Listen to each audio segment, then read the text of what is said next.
Oi, pessoal, tudo bem? Eu sou a Natália. Oi, gente, eu sou a Giovana. E esse é mais um episódio do podcast Trem da Cabeça, o podcast oficial do Instituto Manabi. Hoje a gente está aqui no espaço do IATM, nosso parceiro de projetos, para falarmos sobre educação.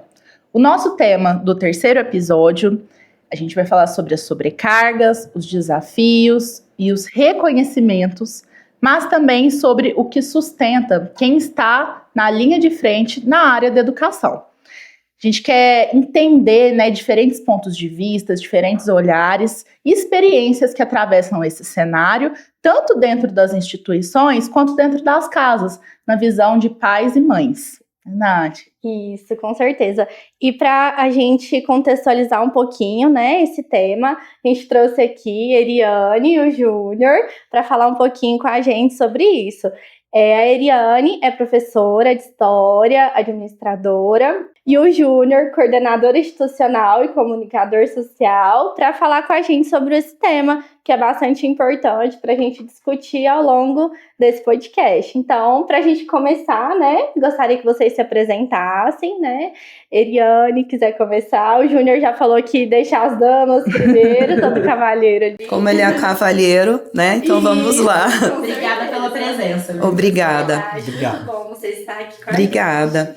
Bom, para começo de conversa, eu tenho 40 anos, com carinha de 15, mas tudo bem. Com certeza. Sou casada com o Rafael, sou mãe do Miguel, do Davi. O Miguel tem 13 anos, o Davi tem 8, vai fazer 9, 8. E ele é uma criança atípica. Eu sou formada em administração de empresas, minha primeira graduação. Trabalhei 10 anos na área, por incrível que pareça, trabalhava em indústria de autopeças. E aí, depois, eu ingressei no mundo da educação. Nunca na minha vida eu imaginei que eu ia ser professora. Então, mas eu sou apaixonada pelo que eu faço e, principalmente, eu amo história. Que bacana. E como que você chegou, nessa escolha dessa segunda profissão? Como que foi para você? É bem diferente, as duas áreas.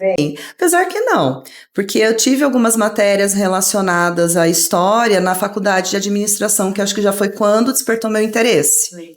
E sempre gostei, desde que me entendo por gente. Mas a questão da história foi bem diferente de todo mundo que eu conheço. Eu tinha um amigo que era professor, então quando eu me mudei lá pro Vale do Ribeira, logo depois que eu com meu marido a gente se casou, e aí esse meu amigo que era professor me falou que ia ter um concurso para professor de estado de São Paulo. Isso foi em 2013. Como eu sou professora de história, eu vou precisar falar as datas. Eu tenho isso. E aí eu fiz a inscrição, estudei por conta própria, passei no concurso. Aí eu falei, bom, então agora eu preciso procurar uma faculdade para fazer faculdade de história. Porque eu falei, se surgir deles me chamarem, eu preciso estar, já graduada. Aí eu entrei na faculdade em 2014, fiz toda a licenciatura. No meu último dia de aula, eu fui convocada do concurso. Nossa! Então eu fiz, um caminho totalmente inverso da maioria dos professores que eu conheço. E aí eu já ingressei em 2017 no estado, mas já tinha feito algumas experiências como professora contratada. Aí, leciono, na verdade, há 10 anos. Então, sou professora há 10 anos. Tive experiência tanto em escola pública quanto escola privada, também trabalhei. E é mais ou menos essa a minha história. E aí, há 2 anos e meio, vim parar aqui em Uberaba, que meu marido foi transferido, então, novos ares. Que bacana essa história. Legal. Júnior, conta pra gente um pouquinho também sobre a sua trajetória, pra gente entender como a história de vocês dois dentro da educação entra no nosso tema de hoje, pra gente se encontrar nesse tema. Então conta um pouquinho pra gente também. Sempre quando a gente participa de podcast, a gente recebe um briefing, antes, para saber como que vai ser a tônica do diálogo, E quando vocês me mandaram, tava lá uma pergunta, quem é o Júnior? Aí eu falei, gente, essa é a pergunta de $1 milhão. Então eu começo sempre com ela, porque, na verdade, a gente é muito pragmático e muito materialista em nos descrever com as aparências sociais que a gente tem, né? E a minha trajetória passa muito nesse sentido. Eu me vejo como uma experiência cognitiva única e ocupo funções temporais diferentes. E a educação, ela caiu como um karma, eu diria assim, porque na verdade eu nasci dentro da educação.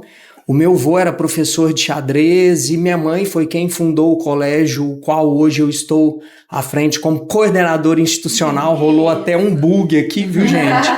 Porque coordenador, diretor, a gente destituiu o diretor, então o coordenador institucional é aquele que ordena com. É muito diferente de um processo diretivo onde existe uma pessoa que verticaliza, né, as orientações. E aí, muitas vezes, isso carrega um estigma de fragmentação, né, do ambiente. E eu construí minha vida para estar longe de uma escola porque eu tive uma vida escolar nevrálgica no sentido de que eu não conseguia me convencer e ninguém conseguia me convencer, logicamente, como eu usaria o estudo para me desenvolver, né? Apesar de ser uma pessoa de excelente relacionamento, de boas relações. E aí eu construí minha jornada para estar longe de uma escola, né? E aí fui embora do Brasil depois que eu me formei em 2004. Mas aí num determinado momento eu falei, eu vou voltar porque existe uma empresa familiar. Eu olhava o colégio como uma empresa familiar. E aí em 2005 ali dentro, né, de 2005 a 2010, num processo de amadurecimento muito grande, de olhar para as práticas e achar que aquilo precisava ser reformulado, em 2010 eu iniciei uma jornada de estudo epistemológico, filosófico, religioso, enfim, de muitas áreas distintas, e aquilo desvelou para mim uma realidade que, na verdade, eu me descobri, né, como uma pessoa que precisaria estar no meio da educação. E de lá para cá o esforço vem sendo esse de compartilhar alguns entendimentos que, mais do que palavras ditas, são entendimentos que eu busco, por ser essa cognição e essa experiência única, aplicar na minha vida, e tem feito bastante diferença. E eu percebo que quando a gente consegue compartilhar isso e as pessoas se apropriam de algum desses princípios e fundamentos, isso faz a diferença. Com certeza, verdade. Que bacana essa história, né? A gente vê que os dois, né, tiveram um caminho ali parecido, né? A Eriane começou de uma forma diferente também, né? Buscou outras áreas, né? Para depois se encontrar, o Júnior também. Exatamente. Então acabou que vocês... Que coincidência, Isso, né? se encontraram aí. Não existem coincidências. Júnior, para além da parte educacional, quem é você? No sentido pessoal, você falou dessas experiências, né, que você se encontra aí de diferentes formas. Sim. A gente fala muito do self, das máscaras, isso, né, do dia a dia. Sim. Mas na parte pessoal, quem que é você? O mesmo da parte profissional, o mesmo da parte familiar. Eu acho que essa busca por essa identidade é a busca constante. Então, eu sou uma pessoa que eu busco me envolver com experiências das mais diversas possíveis.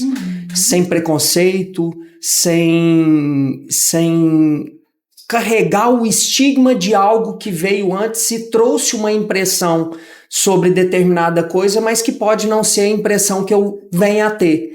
Então, eu sou uma pessoa que me coloco nessas experiências justamente para conseguir formar uma percepção, uma visão, um ponto de vista próprio das coisas, né? Da vida, das pessoas, das relações, de tudo. Basicamente isso. O resto é história.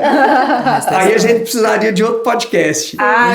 Muita história, né? Mas fazendo só um complemento, eu sou uma pessoa que tenho sido um entusiasta da natureza, da arte e do movimento. Eu acho que frente a tudo isso que nós vamos conversar hoje, eu acho que esse tripé da natureza, da arte e do movimento tem uma capacidade muito grande de reconectar a gente com nós mesmos. Isso, e é o que, assim, nos mostra, né, o caminho da felicidade, né, do nosso encontro mesmo, né, então acho que isso é bem bacana que você trouxe. Eu ia comentando também, né, que o Júnior falou da gente, às vezes, fragmentar, né, os nossos papéis, né? Então, eu quanto pessoa, né, quanto professor, esposo, e a gente nunca consegue, né? Se a gente fragmenta, a gente perde muito. E às vezes isso também vai acontecendo os adoecimentos, né? Então a gente vai carregando um pouquinho do nosso trabalho para nossa família, né? Pensando na questão da educação, né? O professor, quanto professor tem isso, né? No dia a dia, de carregar mesmo, né? Aquilo para o seu dia a dia. E às vezes vai acontecendo, né, esses adoecimentos e vão as sobrecargas, né? Acho que tem muito a ver com o nosso tema, né? Muito bacana isso. Essa linha tênue, né, aí entre se dividir, né, e ser a mesma pessoa em todos esses ambientes, né? E carregar essa história e esse movimento, essa inspiração de vida, né, para todos os campos. Isso. E até assim, eu acho interessante porque quando eu fui convidada, e às vezes eu sou um pouquinho metódica, então eu fui fazer um levantamento de dados, porque por mais que eu sou de ciências humanas, mas eu gosto muito de exatas. E eu falo que os números não mentem. E aí, desses levantamentos de dados, das pesquisas que eu estava realizando, eu encontrei uma reportagem, agora eu não me recordo se foi no site do Globo ou se foi do Estadão, que eu estava lendo, que no estado de São Paulo tem um dado que 95 professores estão sendo afastados por dia por problemas de saúde mental. Então, é algo grave na educação que está acontecendo, né? E isso já é de algum tempo, mas é um dado que eu fiquei bem assustada, porque 95 pessoas por dia se afastando por problemas de saúde mental é muita coisa. E aí, como que as pessoas estão lidando com isso? Ou não estão lidando. Ou não estão lidando. Com certeza. Exatamente. Os números são alarmantes, né? Eu, inclusive, mandei para a equipe, não sei se é oportuno colocar, segundo o IBGE, de 2023 para 2024, porque o ano de 2025 ainda não foi fechado, o afastamento por transtornos psicossociais, eles aumentaram 68%. Isso é um fato, né?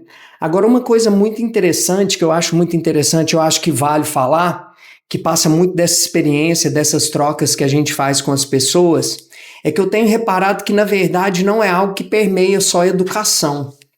É algo generalizado, né? Eu tenho um grande amigo que é advogado, ele tá doido para abandonar a profissão. Eu tenho uma grande amiga que é dona de uma funerária, ela tá doida para abandonar a profissão. Eu tenho um outro amigo que é engenheiro, ele já tá prontinho para abandonar a profissão. Então isso traz uma reflexão muito interessante, né? Porque, assim, óbvio, a gente tá aqui para falar sobre educação, e aí quando a gente fala sobre números, em termos de afastamentos, né, de insalubridade profissional, ainda se afasta muito por questões de acidentes e tal, mas quando a gente vai para as questões psicossociais, a saúde e a educação lideram de longe esse lugar, né? Por causa das interações. Então, a gente falar sobre o nível de interação e a qualidade, né, a salubridade das interações, eu acho que é bem por aí, né? Isso, com certeza. De fato, a área da saúde e da educação realmente sempre está no topo quando a gente fala dessa sobrecarga, né, dessa parte de saúde mental, emocional. Mas olha que interessante também, ouvindo vocês, né, fazendo essa reflexão aqui agora, a importância também da gente olhar o outro lado, no sentido de quem está dentro da sala de aula recebendo as informações, né? Porque claro que tem toda uma estrutura social, comercial, política, né, que influencia nessas transformações e nesse adoecimento.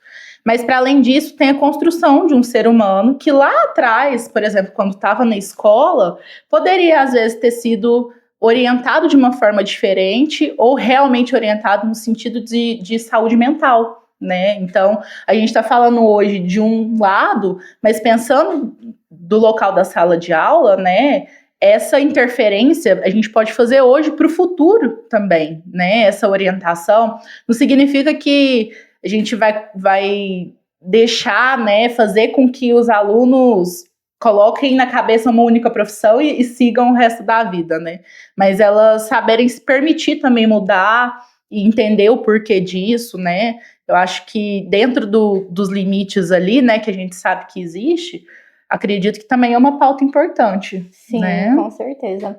E bacana também, né, o que o Júnior trouxe, a reflexão no sentido de profissões, né, que estão ligadas a interações diretas, né, com outros indivíduos. Então, o quanto isso, né, o adoecimento do outro, né, também a gente vai ali passando juntos, né? Então, realmente, faz muito sentido isso, né? Sim, sim. E pensando nesse cenário de hoje, né? Vocês já contaram um pouquinho como que foi o início do caminho de vocês para a educação, mas dentro de tudo que tem acontecido hoje, o que faz com que vocês continuem nessa área, continuem se movimentando, investindo, né, nesse movimento, hoje em dia? Primeiras damas. Primeiras damas. Bom, no meu caso, primeiro que eu sou apaixonada por história. Segundo caso, assim, pensando bem, eu gosto da relação interpessoal, eu gosto de falar sobre. Então, e eu gosto dessa relação humana, tá próximo. O que me move é eu ver a evolução daquelas pessoas que eu vou dividindo um pouco que eu sei com elas e ver o quanto que eu tô fazendo a diferença na vida dessas pessoas. Então, assim, é um número reduzido hoje em dia dos alunos que se preocupam com o futuro, que se preocupam em querer estudar, em querer ser o melhor, falando dentro da realidade da escola pública. É um número reduzido, mas é esse número que faz valer a pena. Então, por exemplo, eu tenho alguns alunos que são público-alvo, que a gente fala da educação especial. Então, eu vejo que eu tenho alguns colegas de profissão que não se preocupam, por exemplo, com esse público. E aí, a inclusão que é tão falada, ela acaba sendo uma exclusão.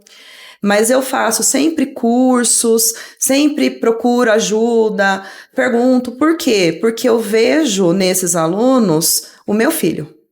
Então eu vou fazer o melhor que está, tudo que está ao meu alcance, o que é possível e às vezes até o que é impossível, para que ele tenha também oportunidades.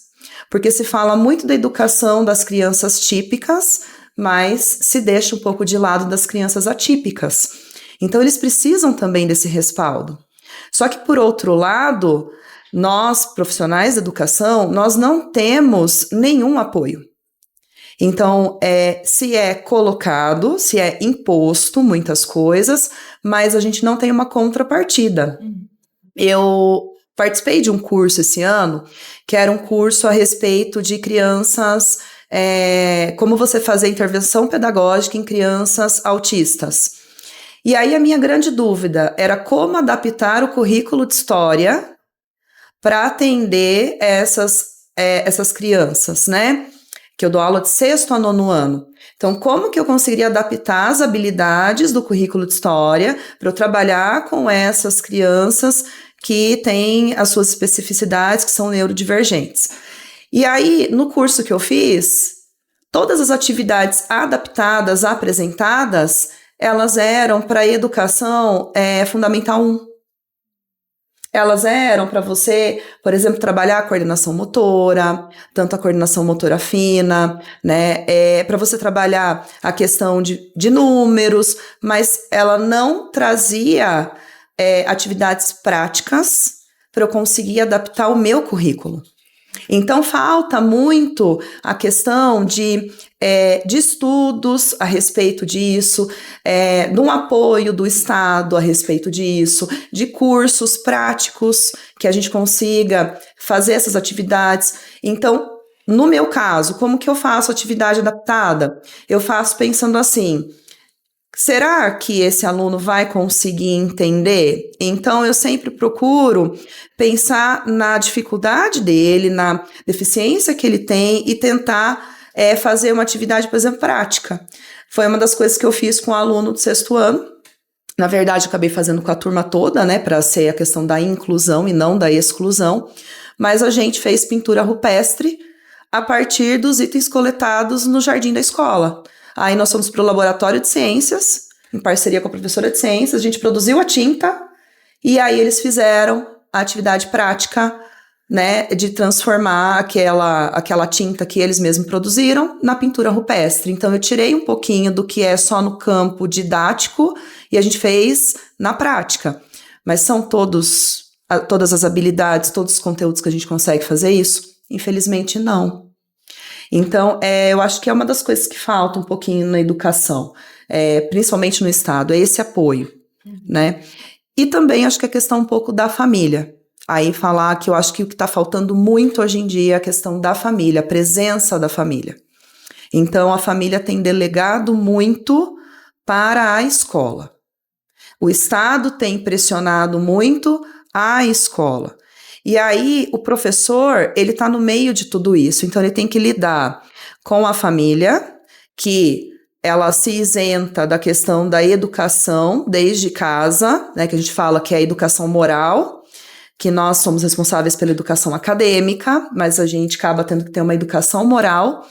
O Estado vem com a cobrança de resultados, de metas, mas muitas das vezes falta o apoio, falta o incentivo, inclusive financeiro, e aí o professor acaba sendo sobrecarregado, porque aí ele tem que dar conta de vários fatores que não são dele, que não são de responsabilidade dele. Então, acho que é isso um dos fatores que está aí causando essa sobrecarga. Sim, verdade. Muitas informações importantes, né? Mas faz sentido com o que a gente falou inicialmente sobre o que inspira vocês, porque para ter essa resposta, você precisa realmente ter um raciocínio lógico de tudo isso, porque senão realmente cai nesse adoecimento, né? Então, entender o que está acontecendo, inclusive para que, se acontecer com você já entendeu o processo de sistema mesmo, né? Todo esse processo político, de contexto ali. Então, é super importante falar dessa parte por trás ali dos bastidores, vamos falar assim. E aprender a lidar com as frustrações, né? Porque eu acho que as pessoas, né, acabam não conseguindo lidar com essa sobrecarga, com essas frustrações, e aí isso acaba se resultando com problemas de saúde. Então, você tem que saber separar as coisas e lidar com as frustrações. Então, eu tenho salas que eu tenho 35 alunos, cada um é um indivíduo, aprende de uma forma diferente no tempo dele, e eu sei que, de repente, a informação que eu estou passando naquele momento, a habilidade que eu estou trabalhando, um aluno vai compreender de uma forma, o outro vai compreender de outra, para um vai fazer sentido, para o outro não, e tá tudo bem. E aí, não que eu vou me isentar da responsabilidade, não é isso, não é questão da isenção da responsabilidade, mas eu tenho que lidar com o que faz parte da minha atribuição primeiro, para depois eu pensar no complemento. Até essa parte de delegar, né, dentro disso, até nessa parte precisa desse cuidado, né, realmente. Júnior, esse trajeto para você também faz sentido, é diferente no sentido de inspirações e do porquê continuar nesse processo? Continuar nesse processo, para mim, faz sentido, inclusive até quando eu estava falando, me apresentando, eu falei sobre um pouco sobre essa influência da forma como eu vejo no ambiente no qual eu estou inserido. Mas a minha abordagem ela é o inverso. O que me mantém é exatamente a diferença que toda essa diversidade que a gente vem experimentando faz na minha vida. Porque aquilo que eu sinto, a forma como eu interajo, os sentimentos que isso desperta, o adoecimento que isso causa, ou a saúde que isso gera, diz muito mais sobre mim do que sobre o interlocutor. E esse é o grande desafio, né? E assim, quando a gente olha o momento que a gente está passando, falando, a Eliane gosta demais de história, eu acho que vale a gente, né, refletir sobre esse ponto, porque muito se fala na minha época, mas é uma visão muito estreita de um contexto que ele é muito diferente, né? E, inclusive, em 2010, quando eu falei para vocês que eu comecei um estudo epistemológico aprofundado, isso ampliou o meu entendimento a respeito de sistemas complexos. Então, aprofundando um pouco mais nesse assunto, a gente precisa entender que, na verdade, nós estamos passando por uma grande transição. E não é nem só uma transformação. Hoje mesmo eu vi, tem um médico neonatomista da USP, Dr. Sérgio Felipe, que eu gosto demais dele, e ele fala que a transformação você consegue prever. Nós estamos passando nesse momento por uma metamorfose, porque a gente não imagina o que vai ser num período muito curto, mas a gente consegue avaliar para trás, né? O que foi que aconteceu, né? E esse momento que nós estamos passando já era previsto dentro da filosofia, dentro dos aspectos mais profundos das religiões, há muito, muito tempo, milhares e milhares de anos. Talvez eles já soubessem isso em todos os momentos da história, que é a ampliação da cognição. E como que a gente pode categorizar que é a ampliação da cognição? Se a gente olhar 100 anos atrás, vamos pegar 1920. Vocês têm noção qual era a população mundial em 1920? Eu não faço ideia. Aproximadamente 2,5 bilhões de pessoas. No Brasil, 80% das pessoas moravam na zona rural. Com quem que a gente convivia morando na zona rural? Era com o pai, com a mãe, com os primos, com o vizinho de fazenda, que se a gente se desse bem, a gente comia um frango caipira no final de semana. Se a gente não se desse bem, literalmente as pessoas se matavam. A passionalidade nessa época era muito mais arcaica. Nós escravizávamos seres humanos, a mulher não era vista como um ser humano do mesmo nível de um homem. Inclusive não tinha nem direito ao voto. Olha, coisas absurdas. Outro dia, a gente viu uma coisa muito engraçada lá no colégio. Seria cômico se não fosse trágico. Hoje, na verdade, tem o seu quê de cômico, porque nós estamos olhando sob uma outra perspectiva. Mas um contrato de prestação de serviço de uma mulher na cidade de Araxá na década de 30. Ela não podia ir na sorveteria sem a presença do pai ou do marido. Olha que loucura.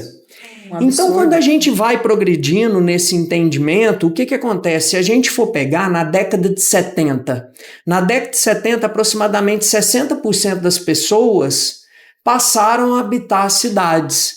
Mas é 60%, é a metade. A taxa de analfabetismo, desde lá da década de 20, como eu falei para vocês, era quase a totalidade da população. A inserção das crianças, dos jovens na escola, era baixíssima. Na década de 70 era coisa na ordem dos 60%. Década de 80 esse número aumenta para 70%, década de 90, 80%, anos 2000, 90, 2010, 100%. E hoje, no mundo, nós somos 8 bilhões de pessoas e no Brasil, morando nas cidades, nós somos 95% da população. Fora que a tecnologia da informação veio e integrou todas essas 8 bilhões de pessoas sem restrição de tempo e espaço. Isso demanda uma habilidade de interação complexa que nós não temos. E muito rápido. Muito rápido. E aí, o que acontece? Qual é o grande desafio? Porque são duas posturas diferentes. A acusação pela busca da culpabilização e a assunção da responsabilidade para a reflexão sobre o meu papel, primeiro comigo dentro desse contexto e depois com o ambiente no qual eu estou inserido. Então eu acho que é muito desse lugar, porque assim, a realidade ela está aí, ela está posta, é uma peculiaridade da educação e da saúde, as questões psicossociais, mas é de todas as outras, e existe uma notícia boa e uma notícia ruim. É que isso não vai passar enquanto a gente não entender que essa transformação ela vai ser dolorosa, mas ela precisa, antes de tudo, ser vista como uma grande oportunidade de ampliação dos limites de linguagem, inclusive para questões como a Eliane trouxe, da educação de crianças especiais, né? A gente fala, até especial é um termo que eu odeio falar, né? Mas com uma linguagem diversificada, eu uso muito esse termo, porque eu acho que é uma questão de ampliação de linguagem. Gente, há pouquíssimo tempo atrás, no Hospital Colônia de Barbacena, nós tivemos o Holocausto brasileiro. Todas as pessoas que tinham qualquer nível de deficiência, elas eram escondidas de todas as formas na sociedade. Por quê? E é justamente pela forma como se vê as coisas, por uma visão mecanicista que enxerga a vida como uma luta pela sobrevivência do mais forte. Qualquer defeito ou supostamente indicador de defeito é uma sentença de morte. Só que hoje a gente já tem informação suficiente, inclusive científica, para entender que prosperidade na vida é um processo colaborativo. Aí, quando a gente olha a vida pelo viés colaborativo, eu começo a entender que, na verdade, o erro ele não é uma sentença de morte, ele é uma oportunidade de aprendizado. Então, eu deixo de tampar esse erro e começo a olhar para ele como uma informação que tem a possibilidade de me gerar reflexão, uma mudança de comportamento. Então, voltando ao cerne da pergunta, o que me mantém ativo é exatamente eu consegui enxergar que talvez não existiria ambiente mais propício para o meu aprendizagem do que um espaço que é a escola, que é a educação, com tantas interações, com tanta diversidade. Perfeito. Essa discussão em relação à questão histórica, tecnológica, a gente estava falando sobre isso antes de iniciar o episódio, né, comentando sobre, e realmente é um espaço de espaço de tempo extremamente curto, pensando nas mudanças e nas transformações, né? E aí pensando até nas crianças que estão vindo agora, como que elas estão recebendo isso e a gente está mediando isso, né? Então, o espaço da escola realmente é o melhor lugar para se aprender junto, né? A estar ali no meio dessa transformação junto. Faz total sentido. E a escola, ela tem que acompanhar essa transformação. Então, assim, com recursos tecnológicos, inclusive. Então, a escola, eu acho que às vezes, eu não sei como que é a realidade de escola particular, né? Aliás, sei um pouquinho, mas na escola pública ainda falta um pouquinho esse acompanhamento tecnológico. E, inclusive, preparo para alguns profissionais, né? Ter um suporte sobre isso. Porque esse mundo nosso está evoluindo muito rápido, né?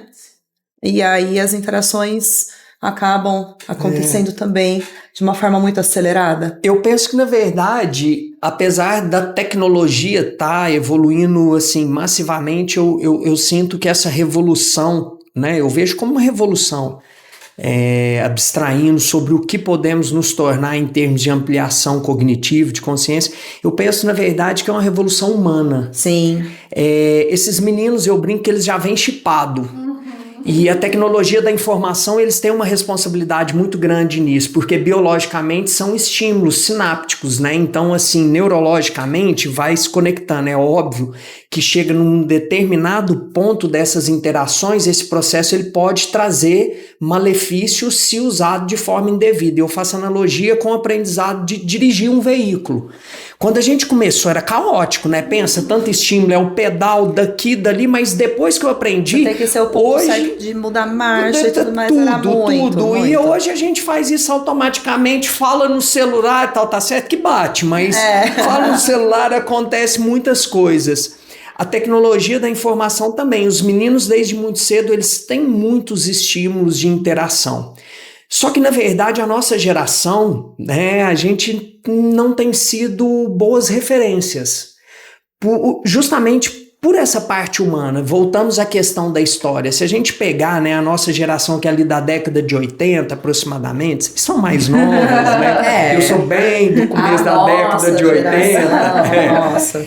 Os pais, eu brinco que os pais não educavam, eles criavam. Porque era solto, as experiências elas eram por si só formas de você aprender. Só que o ambiente é outro. Naquela época, mais uma vez, as cidades eram muito mais vazias, a quantidade de veículo automotivo era infinitamente menor. Hoje você não pode deixar um filho solto por questões de segurança básica. A gente saía correndo, atravessava a rua sem nem olhar para o lado. As crianças hoje não podem fazer isso, com certeza elas vão ser atropeladas. Então, assim, hoje se demanda esse novo contexto, demanda de nós, mais uma vez, habilidades para situações que nós não estamos prontos. E aí as abordagens, sendo incoerentes, geram um abismo psicossocial dentro do ser humano. E nós já experimentamos esse abismo psicossocial, porque se nós estamos aqui para falar sobre saúde, foi porque nós mesmos não conseguimos gerar um ambiente propício para isso. Tem uma pesquisadora da Universidade de Harvard que chama Amy Edmondson. Ela escreveu um livro que chama Instituição Sem Medo. Ela fez uma análise de vários postos de enfermagem dentro de instituições, dentro de hospitais.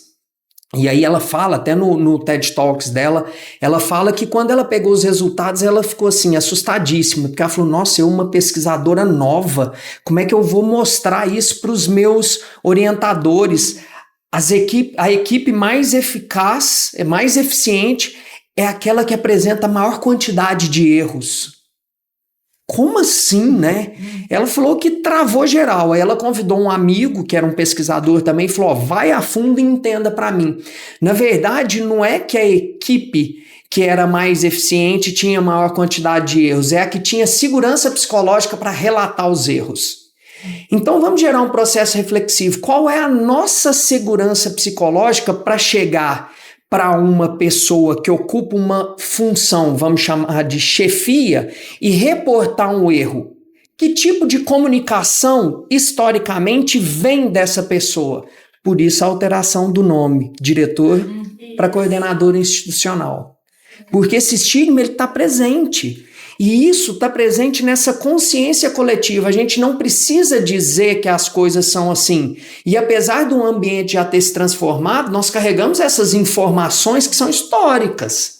Sim. Então, assim, é um desafio muito grande, né? Mas ao mesmo tempo é mágico. Eu acho que essa é a mágica, né? Sim.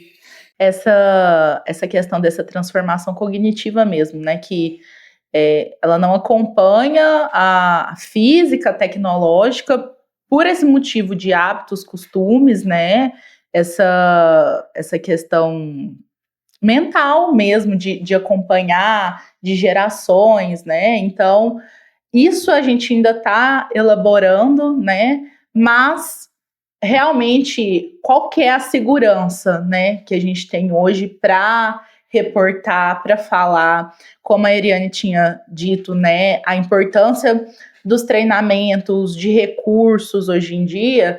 Claro, né, estamos inclusive aqui tendo voz para falar sobre isso, sobre o adoecimento, sobre a saúde e sobre a necessidade de colocar esse ponto, né, na pauta em relação a recursos, a treinamentos, enfim. Mas pensando na realidade de quem está dentro das escolas, não é a maioria que tem essa segurança de falar e não é a maioria que tem espaço para falar sobre isso. Exatamente. Quando você encontra com alguém que é da gestão, que você consegue ter uma relação de confiança e que essa pessoa consegue entender que o que você está reportando para ela, por exemplo, um erro, que é algo relacionado à questão profissional, ok, mas o problema é que muitas pessoas levam para um lado pessoal, porque historicamente a gente foi criado assim. Então, até mesmo o cargo diretor, ele passa aquela mensagem que eu estou em cima do pedestal, intocável, então eu tenho 100% da razão, e aí fica difícil para as pessoas se reportarem a ele. Então, eu achei super interessante essa mudança de nome, né, que se deu, que não é mais diretor, mas coordenador. Então, porque realmente parece que você está saindo, está descendo daquele degrau e você está se aproximando com os seus pares. Então, isso é muito importante. Mas algumas empresas ainda adotam essa questão hierárquica, né, porque isso é uma questão histórica. Ainda é natural, né? Natural. Ainda é natural. O que não é natural é esse movimento que vocês estão fazendo. Vocês estão sendo pioneiros nesse movimento. Então, mas isso para você ver como que a gente foi criado. Sim. A gente foi criado dessa forma. Sim. Então, eu falo que é bem assim, intrínseco, né, do ser humano. E até a gente conseguir quebrar todos esses paradigmas leva tempo. Leva gerações. Tempo e é doloroso. E é doloroso, exatamente. Esse é que é o ponto. Eu falo bastante sobre isso, que também é uma outra concepção científica relativamente recente, né? Porque quando a gente fala de uma ciência onde esses entendimentos foram cunhados da década de 60 para cá, em termos científicos, até isso se transformar num comportamento efetivo, leva muito tempo. E um biólogo chileno que chama Humberto Maturana, ele fala, é um processo cognitivo. Então, assim, não adianta você querer que a pessoa veja da forma como você vê. Às vezes não acontece a sinapse neural necessária para aquilo acontecer. Então, assim, experienciar esse momento já é aflitivo pelo ponto de vista que a gente ainda tem generalizadamente essa informação, essa comunicação muito belicosa. Você assimilar isso já é muito duro, porque ressoa com sentimentos que têm raízes profundas familiares de épocas também muito belicosas. Você ter que assimilar isso tudo e ainda dar para o outro uma resiliência e um ato de compaixão para entender a limitação cognitiva do outro, é um esforço hercúleo, entendeu? Tipo assim, me fala uma viva alma que tem o tempo inteiro essa capacidade, que é outra coisa que acontece também. A gente vê muito hoje, se tem demais, né? Porque tudo virou comercial, é guru de tudo quanto é jeito, é uma pílula mágica, amanhã você tá bom. A gente precisa começar a entender que a gente não vai a lugar nenhum se a gente não empenhar um esforço quase que sobrenatural pelo que a gente tem passado. Então eu acho assim que é bem nesse lugar, né? É muito esforço, é muita reflexão, é muita autoavaliação, porque toda mudança também ela é de dentro para fora, né? E quando você não consegue chegar nessa mudança sozinho, o importante é você buscar ajuda.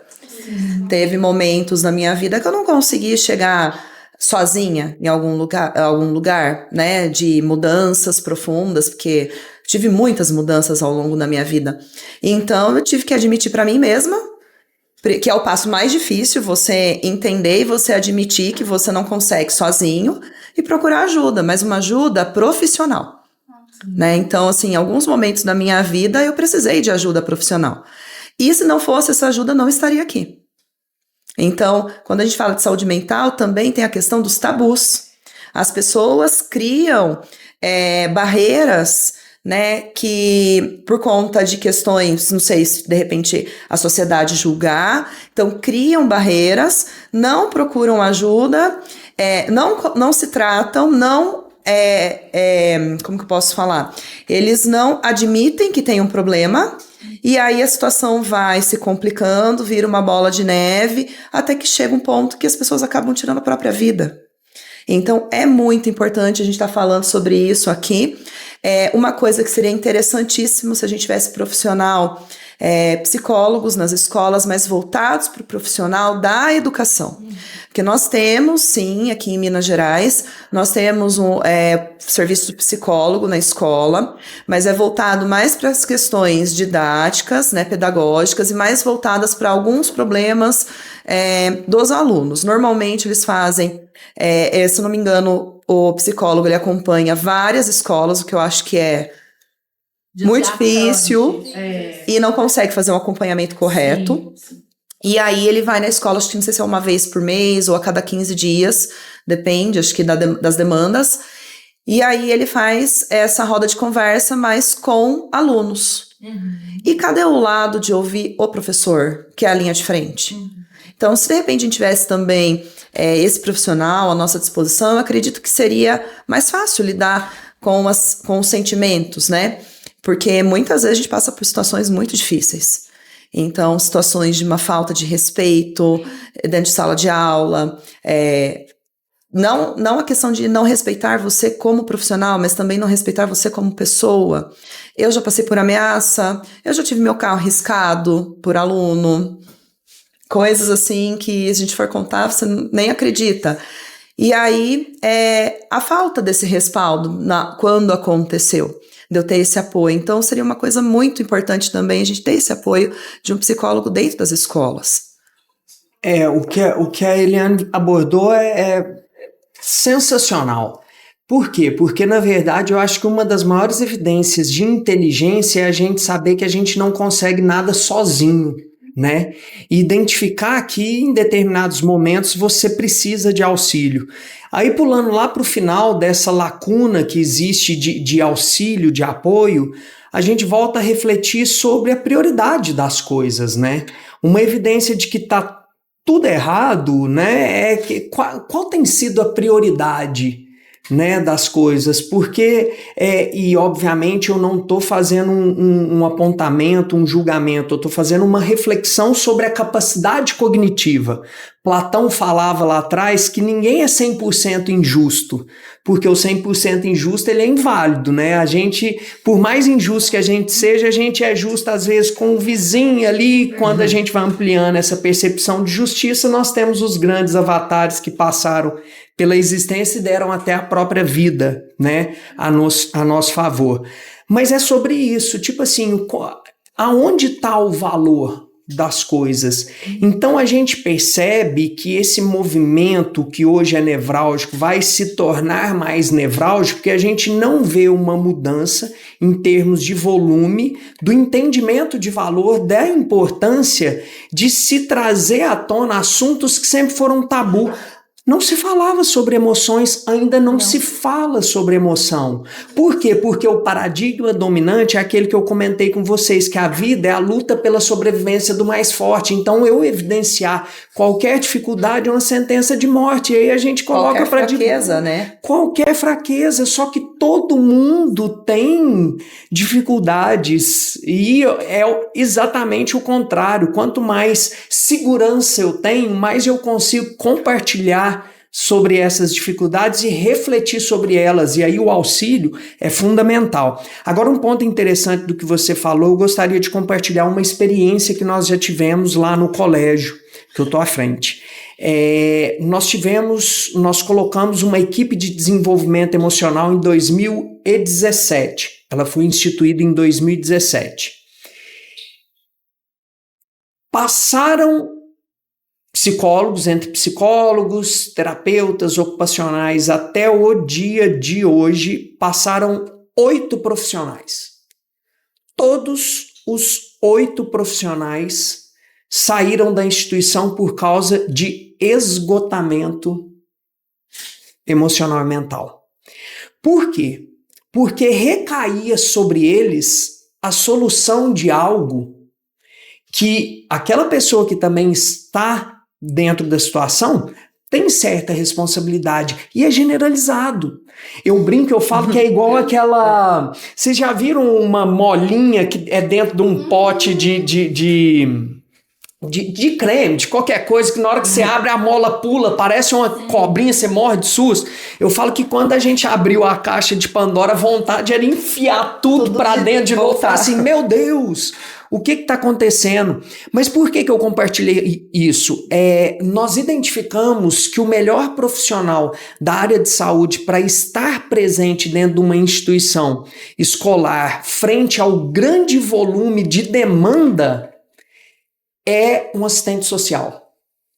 Por quê? Porque o profissional terapeuta, o psicólogo, em sua maioria, as formações são voltadas para uma abordagem clínica. Só que dentro de uma instituição que tem muitos colaboradores, se você abraça a abordagem clínica pelas demandas que tem, você não consegue dar sequência lógica nesse trabalho para auxiliar todas as pessoas, porque é generalizado.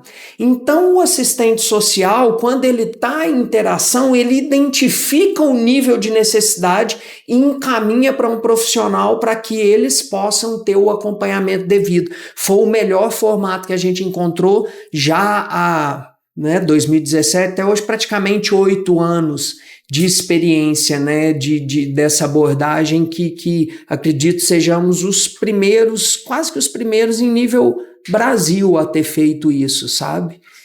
E precisou passar também, né, pela transformação de entender o que funciona ou não dentro do ambiente. É observar os erros como oportunidade de aprendizado. Sim.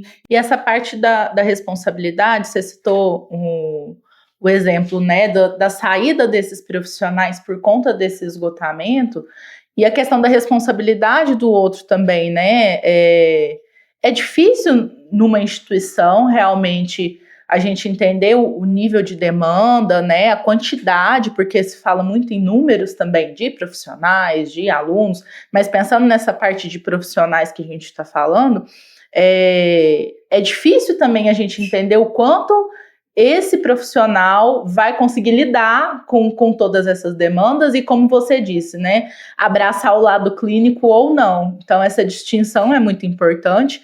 E ainda assim, a parte do apoio que a Ariane tinha falado, né, vocês perceberam no sentido do assistente social, de uma organização diferente, mas não deixaram de incluir. Dá o apoio. Ao contrário, né? Se torna algo cada vez mais presente, porque é um triângulo sobre que são os pilares da vida. Esse biólogo que eu falei para vocês, Humberto Maturana, na década de 60, o PhD dele em Harvard foi sobre isso. Ele cunhou um novo saber científico que chama autopoiese. O que é autopoiese? É a capacidade que a vida tem de se cocriar a partir de si própria e das interações com o ambiente. E ele colocou 3 pilares de funcionamento, que são 3 pilares que eles não são estáticos, é um processo dinâmico, que é autorregulação, autorregeneração e propriedade emergente ou aprendizado. Então, o que ele quer dizer com isso?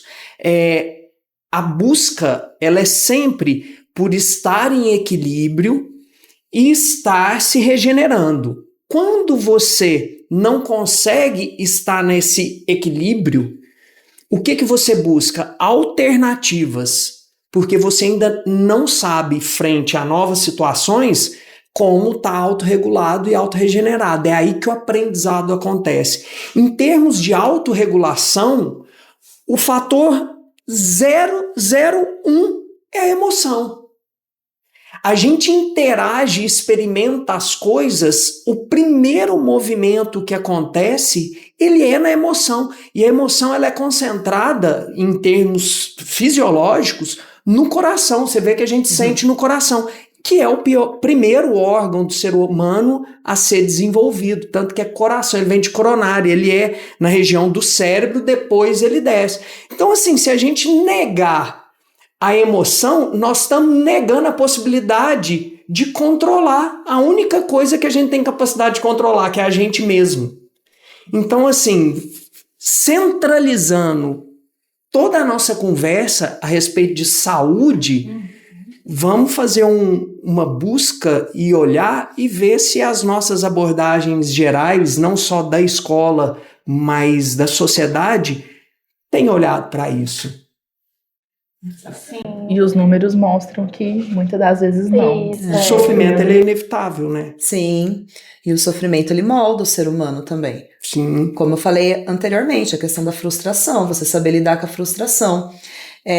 Antigamente, assim, há um tempo atrás, eu lembro que quando a gente ia trabalhar os conceitos, quando a gente foi estudar a BNCC, né, as mudanças, se falava muito sobre currículo oculto, que é você trabalhar as habilidades socioemocionais com os alunos, porque eles estão nessa fase de desenvolvimento. Então, que nem eu trabalho com adolescentes, então eles não têm essa percepção e não conseguem manejar as emoções. Então, você tem que trabalhar essas questões socioemocionais. E para isso, eu lembro que na época da pandemia, como foi uma situação totalmente diferente que a gente viveu e difícil, ter que ficar isolado em casa, então eu fiz vários cursos a respeito de como manejar as habilidades socioemocionais, que eram antigamente do currículo oculto, mas que agora já está presente no currículo escolar. Então é muito interessante que aí você consegue fazer modulações dessas emoções e ensinar essas modulações para, né, os alunos. E aí você consegue ter uma qualidade melhor dentro da sala de aula, porque eles conseguem manejar melhor essas emoções. Coisas que, por exemplo, quando eu passei pela escola, pela educação básica, eu não tive.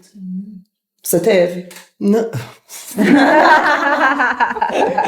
É tão recente, né? E assim, a gente falar sobre emoção humana, que é algo tão primitivo, que é primitivo, né? Porque é inerente do ser humano.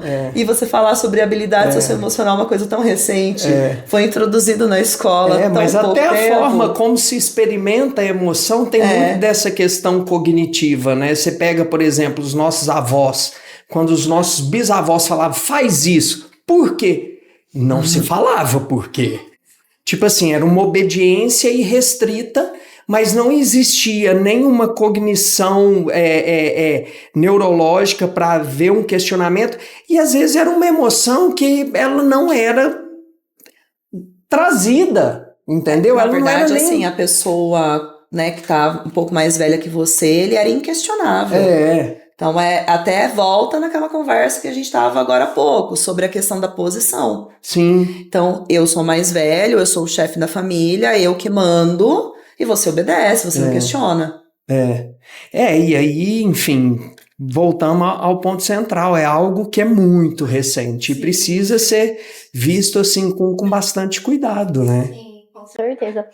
Tava aqui pensando, né, quando a gente estava na faculdade, nós tivemos algumas matérias, né, relacionadas à parte da educação, e a gente viu um pouquinho também sobre a infância, né, então até quando foi construída a infância, né, quando começou esse termo infância, porque antes a gente entendia as crianças como mini adultos, né, então até a forma que eles se vestiam, né, e tudo, então assim, é uma evolução muito grande, né, hoje essas crianças, elas perguntarem, né, até o currículo, né, a gente vê o quanto é importante durante o ensino infantil, né, o quanto é ensinado ali, né, priorizado, para que venha evoluindo, né, e quanto a gente vem dado voz, né, para essas crianças. Então eu fui lembrando assim um pouquinho dessa aula e fui fazendo algumas ligações. Eu achei muito bacana compartilhar. Sim. E assim, o quanto essa parte histórica também não é falada, né? Isso. A gente viu na faculdade, mas olha só, de psicologia, né, o curso,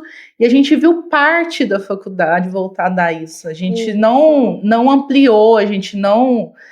se a gente não tivesse feito, né, outros estudos fora, a gente não tem o respaldo ali e já na graduação, né? Então, quer dizer, nem nessa parte de currículo em si, essa questão está em pauta, né?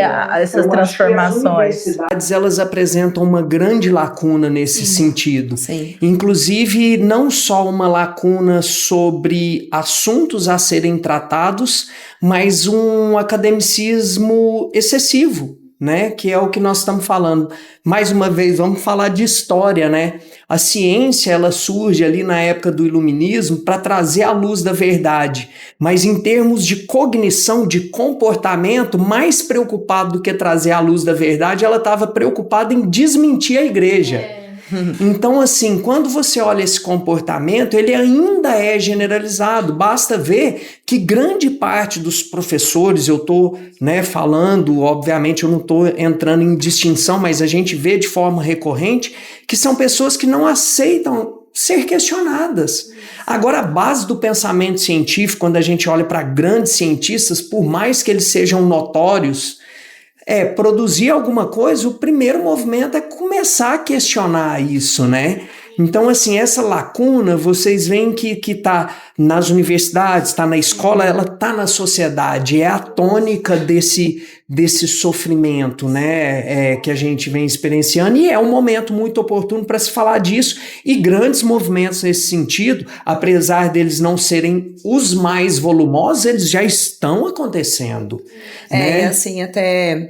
falando um pouquinho sobre isso, até a forma de estudar e enxergar a história, por exemplo. Até a década de 20, a história, ela era uma história que a gente chama de positivista. Então, você fazer uma narrativa onde você tem que buscar heróis para poder dar sentido para sua narrativa e você contar a história só dos vencedores. Mas e o outro lado, os vencidos? Então, teve um movimento que começou na França, com a Escola dos Análises, que aí foi um movimento que trouxe mais luz e trouxe mais voz para quem foi o vencido também. Então, você tirar um pouco, você desmistificar essa ideia de que só quem está no poder que tem a sua verdade absoluta. Então, a gente trazer voz para quem não tinha voz. Então, isso é muito interessante, né? Falando um pouquinho aí, que a gente tá falando, que aí eu tava pensando, viajando aqui, pensando nessa questão dessa mudança. E na época que aconteceu essa mudança, a sociedade, né, criticou demais, como toda mudança, e hoje em dia é uma das metodologias que a gente mais usa no estudo de história. É você trazer a história também dos vencidos, não só o lado do vencedor. Mas olha só o quanto que a Fabiana está falando é importante e ainda tem um padrão de funcionamento lá dessa época. E esse é o aspecto negativo da tecnologia da informação.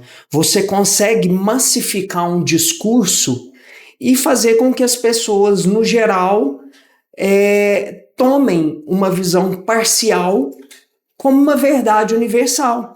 Basta ver que existe um padrão de estética. Você olha no Instagram, tem todo mundo o mesmo sorriso, todo mundo o mesmo cabelo, todo mundo mesmo.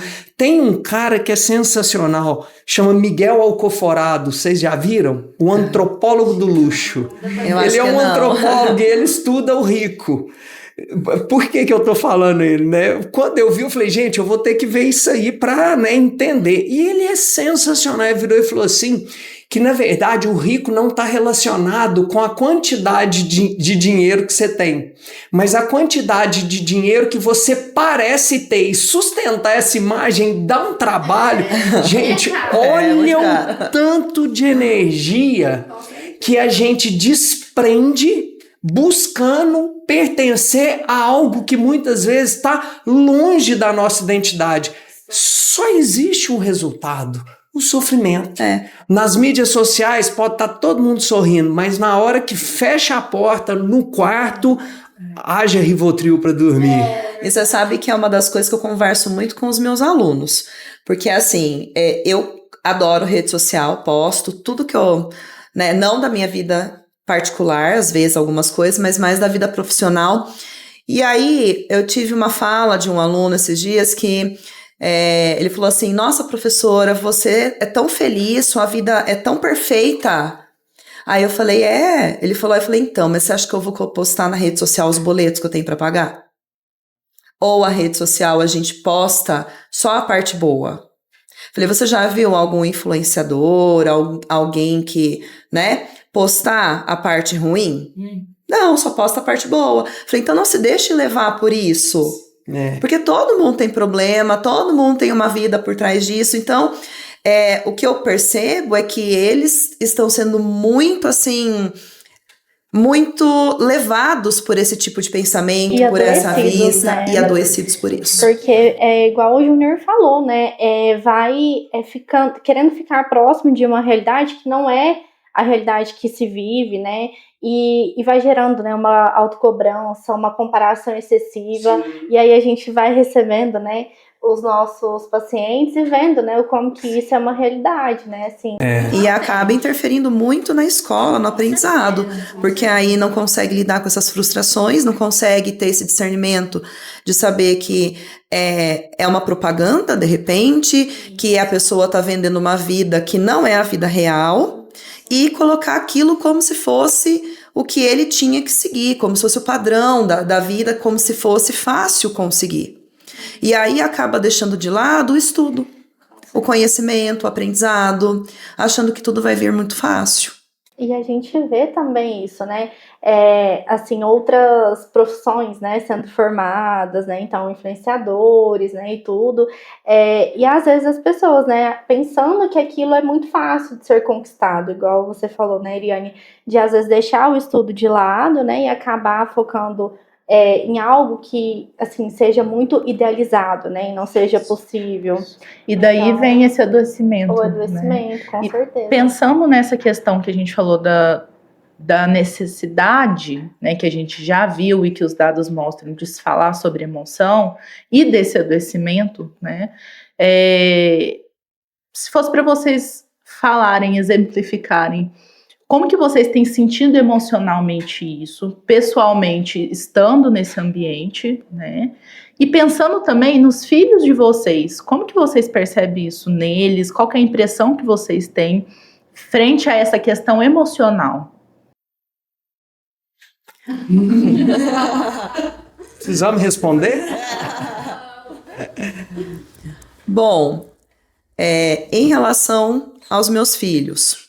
Então, o Miguel, ele tá numa fase difícil, que é a fase da adolescência, Ele tá com 13 anos para 14, então ele tá na fase que ele quer as redes sociais, que ele faz comparativos, ele é apaixonado por Fórmula 1, aí ele fica me cobrando porque que eu não coloquei ele no kart.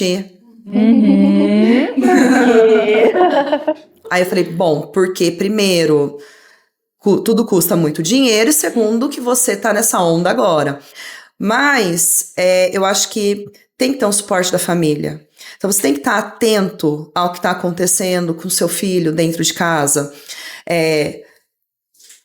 Fala-se muito de privacidade, mas o meu filho não tem privacidade, porque ele tem 13 anos, eu sou responsável legal por ele. Então, em casa não tem essa questão de ter privacidade em rede social, nada. Eu pego, às vezes, eu vasculho, sim. Eu tenho um aplicativo que eu monitoro o celular dele. Inclusive, eu ensino para os pais na escola, nas reuniões. Então, eu determino o tempo que ele vai ficar em tela, porque tem vários estudos que falam que tempo excessivo de tela causa prejuízos cognitivos. Então, eu determino e restringo o tempo de tela. Eu quero saber quem são os amigos dele, eu quero saber os interesses dele, eu cobro ele pelo estudo, eu peço para ele me mostrar caderno. Às vezes eu visto o caderno dele, que aí ele falou que até a professora falou que não é mais para eu vistar. Então, assim, a gente tem que estar atento. Por quê? Porque eu me preocupo com ele, eu quero que ele se desenvolva, que ele sonhe em ter uma profissão, que ele consiga alcançar os sonhos dele. E para isso tem que ter muito diálogo. Então, é diálogo, mas é você exercer o seu papel. Então, é você não confundir, que nem eu sou amiga do meu filho, mas acima de tudo eu sou mãe. E essa é a minha principal responsabilidade, ser a mãe dele. E sendo a mãe dele, eu tenho que me preocupar com o bem-estar dele em todos os níveis, em todos os campos. Então, quanto ao Davi, também me preocupo, mas ele menos, porque eu não deixo quase em tela. Porque senão atrapalha o desenvolvimento dele. E o que eu espero para o Miguel, que ele consiga se desenvolver, ele quer ser, primeiro ele fala que ele quer ser mecânico, depois ele fala que ele quer ser engenheiro mecânico, depois ele fala que ele quer ser piloto de Fórmula 1, que eu acho que é um pouquinho difícil, falei para ele, calma, desce para a realidade. Aí, pro Davi, eu espero que ele se desenvolva, que ele consiga ter autonomia, que ele consiga viver, né, conseguir viver, ter as funções básicas quando eu não estiver mais aqui. Então eu tô tentando preparar meus filhos para o mundo. E isso não quer dizer que eles não vão se frustrar, porque eles têm que se frustrar, porque a frustração faz com que ele evolua, com que ele cresça, com que ele aprenda a lidar com as situações. Então não é tudo que ele me pede que eu dou. Que eu acho que isso é um grande problema da nossa geração, é querer achar que você consegue substituir a sua presença por algo material, e não. Então, assim, Esse comportamento é muito mais para sanar um sentimento de culpa próprio do que para fazer uma atitude altruísta, né? Exatamente. Então, assim, é uma coisa que eu sempre falo, converso com amigas, converso com a minha sogra, principalmente, que o não, ele é muito importante na educação. Então, assim, quando eu vejo que tem alunos, por exemplo, que não recebem não, eles não conseguem, por exemplo, seguir a linha do ambiente escolar. Porque no ambiente escolar a gente tem regras, na sociedade a gente tem regras. Então, tudo, eu estava vendo, tá uma reportagem que foi a doutora Ana Beatriz, que eu estava vendo um vídeo dela, ela falando que tudo na nossa sociedade tem regras. Por que os pais não conseguem colocar regras para os filhos? Que eles entendam os nãos. Então é isso que eu acho que está faltando um pouquinho. E é essa educação que eu tento dar para eles. Né? Que eles possam conseguir sim, mas também que eles têm que se esforçar para isso, que as coisas na vida da gente não vêm de mão beijada, a gente tem que lutar. E aí é a implicação também na educação nessa parte, não só moral, né? Sim. Mas complexa e que realmente é importante de se analisar para além das idades também, né? Porque a gente fala da infância, da adolescência, até uma questão bacana que você tinha citado sobre os treinamentos mais voltados para o Fundamental 1, que a gente vê muito sobre essa educação básica, né, desses primeiros anos, E é importante olhar isso também em casa, né? Com essa visão mais ampla. Como que é com você, Júnior, nessa questão? É muito interessante, porque você começou fazendo a pergunta falando sobre a questão das necessidades, né? Sim. E é muito difícil você desejar algo para o outro de acordo com as necessidades reais, num ambiente onde tudo está homogeneizado e aquilo que é um desejo vem se transformando em uma necessidade que é inatingível, igual a gente está falando de um padrão de beleza, de riqueza, de felicidade que as mídias sociais trazem. Então, assim, nada substitui o envolvimento. Então, quando a gente fala de educação com filho, é o envolvimento e a clareza sobre as nossas reais necessidades. É aí que está o grande gap, porque se eu não consigo identificar as minhas reais necessidades, como é que eu vou identificar as necessidades do meu filho? Então, assim, não é que todo mundo tem que ser Deus para poder educar, mas tem que ter humildade. Teve uma passagem, a minha filha hoje está com 17 anos, teve uma passagem há mais ou menos uns 5 anos que eu cheguei para ela e falei assim, Gabi, eu vou tirar seu telefone, você não sai do telefone? Ela olhou na minha cara e falou assim, engraçado, toda hora que eu te olho você também tá no telefone. Aí eu falei, você tá certo, então eu acho que a gente deve se ajudar. Vamos fazer um acordo? Toda vez que eu ver que você tá em excesso no seu telefone, você vê que eu tô em excesso no meu telefone, a gente se ajuda nesse processo. Agora imagina, tem que sair porque eu tô mandando. Qual que é a lógica que isso faz na cabeça do jovem? Então, para você se envolver, eu acho que você tem que estar disposto a reconhecer suas fraquezas. Não é fácil. Não é fácil. Não. E aí, nesse sentido, passa a fazer mais sentido. E aí eu volto à questão da minha filha hoje, com 17 anos... Eu já, em termos de volume, eu diria que eu já não tenho mais imposições. Ela, no meu entendimento, apesar, obviamente, de ser uma jovem mulher, ela já é uma pessoa com uma cabeça muito boa.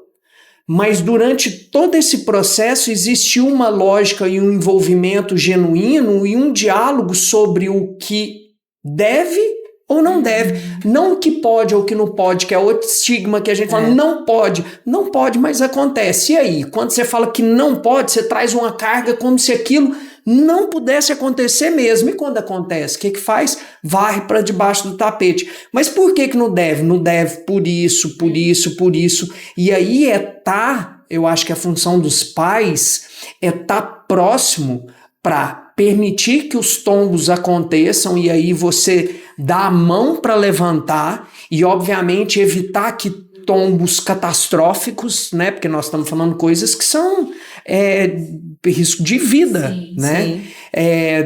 Para não permitir que isso aconteça, mas entendendo que a gente só aprimora com a experiência. Então, assim, hoje, e eu falo muito isso para ela, hoje, eu falo assim, tudo isso que a gente conversa em nível íntimo, que você me relata, que traz alguma experiência negativa, tem uma relação direta com a sua tentativa de fazer um movimento ser algo que não é você em essência.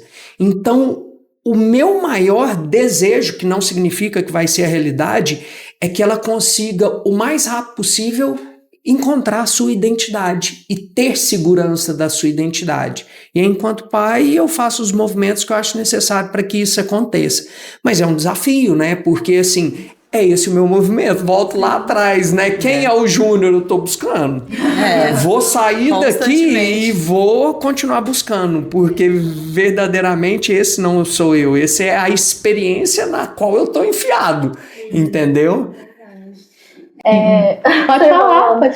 Pensando, né, também essa questão de sempre questionar, né, é muito bacana, né, e faz parte para a gente desenvolver, como o Júnior havia dito, né, a nossa cognição, né, a gente fazer conexões diferentes, né, a gente modificar a nossa plasticidade, né, cerebral. Então, é muito importante que a gente consiga trazer isso, né, para os alunos, os nossos pacientes, né, então, e as pessoas, né, em volta.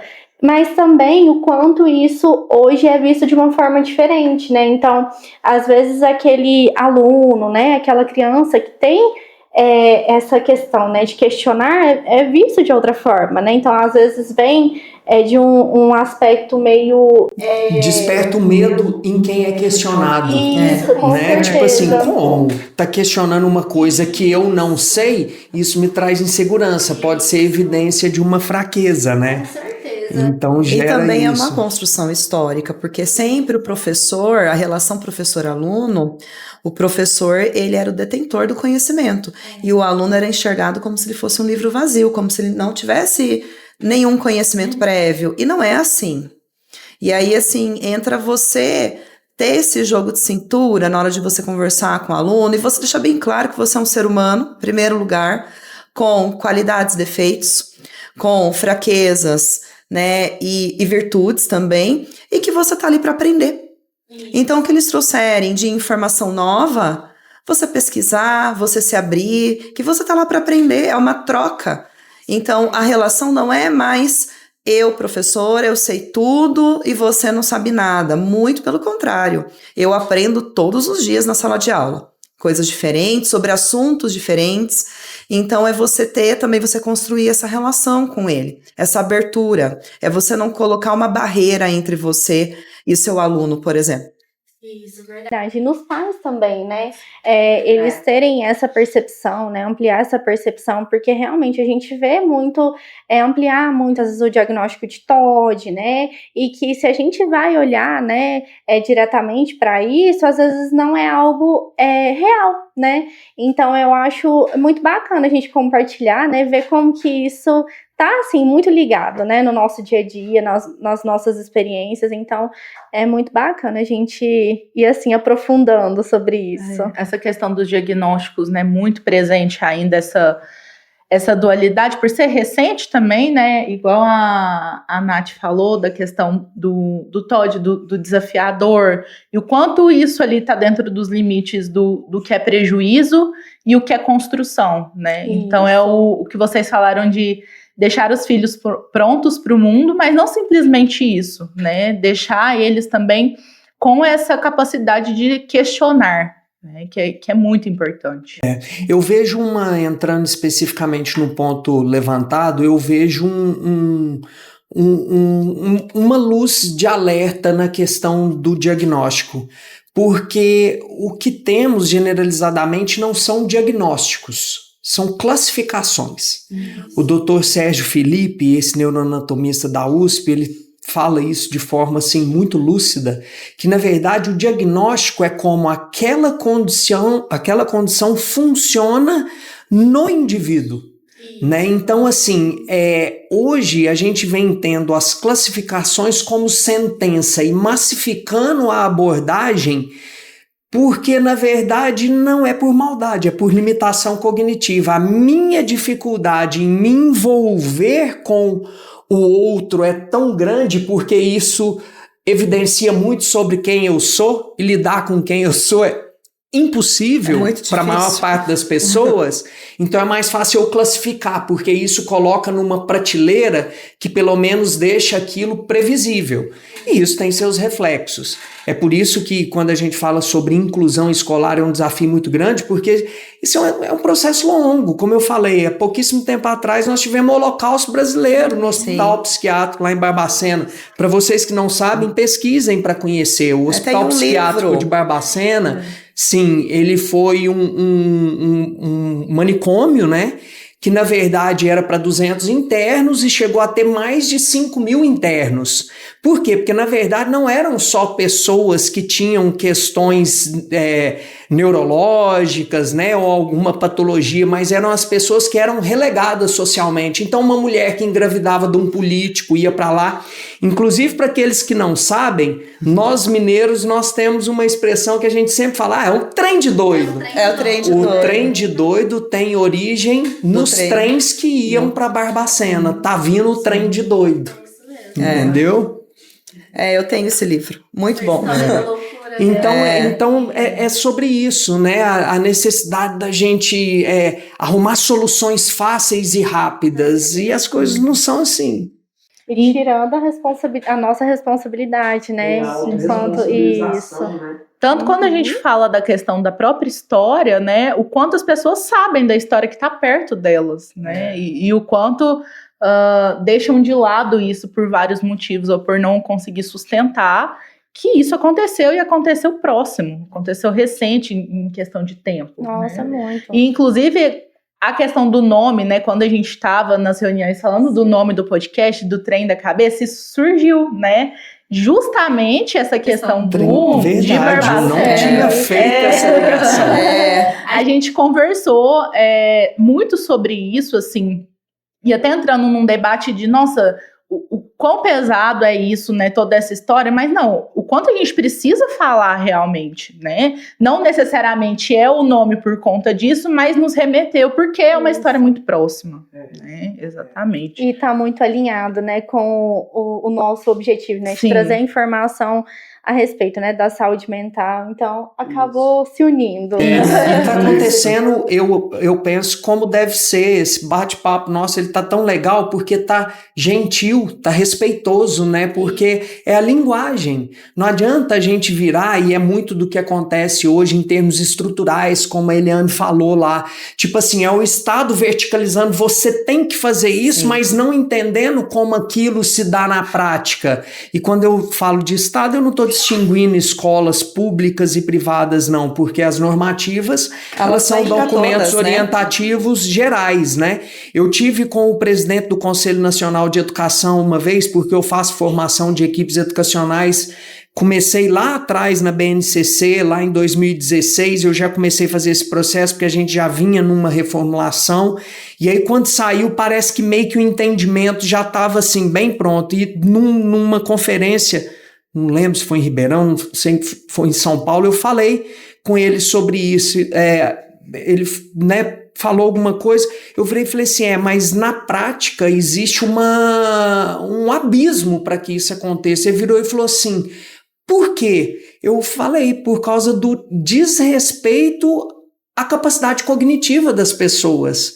É processual, se você não fizer a etapa do aprender a engatinhar, você não vai sair correndo. Então existe um senso de urgência de que as coisas precisam ser para amanhã, que não representa a realidade. E quando a gente fala em questão de educação, eu tenho o meu tempo de aprender, você tem o seu. E isso não é respeitado. É como se você fizesse uma educação generalizada, sim, uma educação homogênea, mas dentro de uma sala de aula você tem a heterogeneidade. Então, se você tem cada aluno, cada pessoa com a sua forma de aprender, com as suas especificidades, então não dá para você tratar todos da mesma forma. Não dá para você dar uma aula pensando que todos vão absorver o que você falou da mesma forma. Não, cada um tem o seu tempo de aprendizado, sua forma de aprender, e isso não é respeitado realmente. Não é pensado, né? Na verdade, assim, eu vejo que a educação... Não é considerado, né? Porque não é considerado nas relações como um todo. Sim, eu vejo que a educação é muito de cima para baixo. E tinha que ser o contrário. Eu falo até brincando que acho que quem pensa a educação nunca entrou numa sala de aula. Mas assim, até que eu já tive a oportunidade de estar conversando com pessoas que pensam a educação em nível bem... Eu tive a oportunidade em 2017 para a Finlândia, conhecer o sistema educacional finlandês, e eu fui para a Universidade de Ciências Aplicadas e tive uma experiência com a Carita, que foi a assessora da primeira-ministra na reforma e tal, e a gente conversou muito sobre isso. Não estou entrando num nível de comparação, porque nós estamos falando de realidades muito diferentes. Sim. É uma ilusão a gente apontar, virar e falar assim, lá é uma beleza, vai morar lá que tem dificuldade do mesmo jeito, não é sobre isso não. E o cerne da questão aonde está o valor das coisas? Sim. Então é essa a reflexão, porque se a gente não vê valor nisso, o processual, as pessoas que pensam em educação, elas têm ótimas ideias, elas têm muito bom pensamento, mas pensar nas etapas que vão transcorrer para que aquilo se transforme num comportamento assumido, cara, nós estamos falando de é muita distância. Muita. Então, assim, demanda o envolvimento de todos nós, né? Que é o que Eliane falou. Ao invés de ser de cima para baixo, é de baixo para cima, mas às vezes quem está embaixo também não se sente autônomo o suficiente para contribuir com essa construção. Então vira a dualidade, a polarização que, né, vira mais um cabo de guerra do que uma convergência, e isso também é cognição, é amadurecimento, e que, obviamente, o sofrimento se faz necessário para a gente sair da zona de conforto. Com certeza. Você falou da questão desse momento, né, que a gente está tendo a oportunidade de falar sobre isso, né, sobre esses assuntos tão importantes para as pessoas, e que realmente está sendo muito bacana por esse espaço aberto, né, e essa troca tão sincera realmente em relação a esse tema. Infelizmente, a gente está encerrando, né, o nosso episódio, mas eu queria que vocês deixassem, com tudo isso que a gente conversou, uma mensagem para as pessoas que estão de casa, que estão nesse papel da instituição, né, da sala de aula, da escola, seja no papel de construção ali de informações ou de compartilhar informações, né? O que vocês deixariam de mensagem para essas pessoas?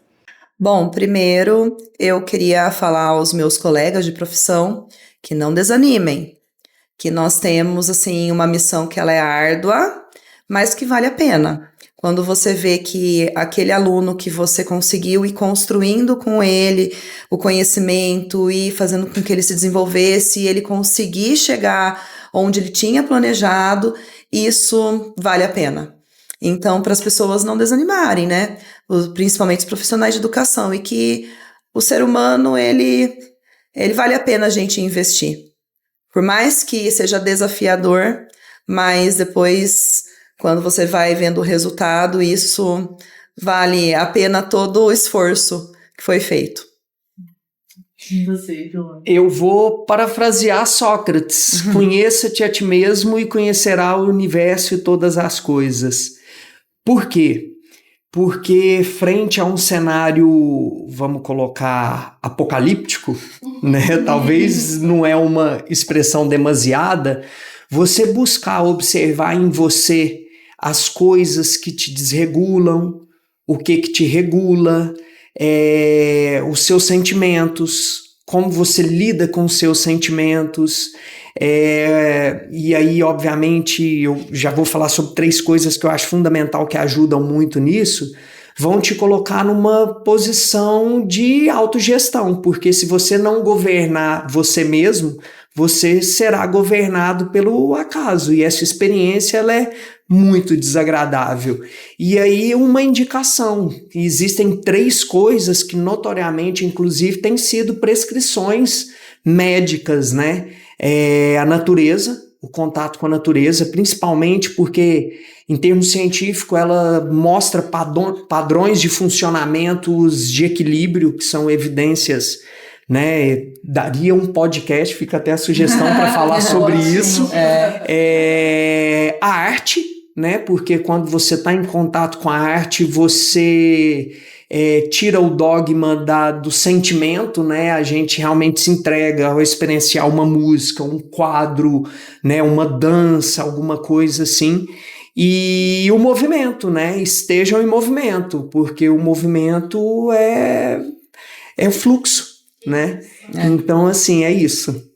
A gente fica muito feliz, né, por todo esse bate-papo. Nossa, foi muito rico essa conversa.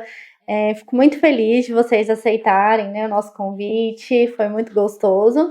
E a gente tem lembrancinhas para você. Muito precioso. Não tem como a gente agradecer o quanto foi rico essa conversa.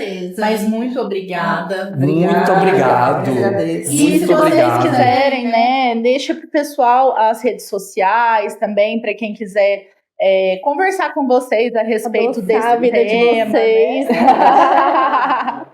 Pensando em Minas, né? Eu sou Vocês querem deixar as redes sociais? Bom, o meu é @ericegalho2, né, o Instagram. que aí é fácil me encontrar lá, e aí eu sempre publico coisas relacionadas à educação, à escola, trago informações, então seguem lá. Eu não tenho Instagram, é o Júnior sem Instagram, mas tem o Instagram do colégio, que é @colégio.opção, sem cedilha e sem acento. E aí, se quiserem falar comigo, podem me acionar por lá, que estou à disposição. E agradecer vocês também, Eliana, pela parceria. Obrigada, foi muito obrigado. Enriquecedor. Foi muito mesmo. Muito feliz de participar. Obrigada do convite. E obrigada a você que nos assistiu, nos ouviu até aqui, né? A gente coloca o convite de nos seguir também nas redes sociais. A gente tá nos streamers de música, no YouTube, no Instagram, né, Nath? Isso. E aí a gente espera vocês no próximo episódio, que vocês continuem nos acompanhando daí. Obrigada. Obrigada.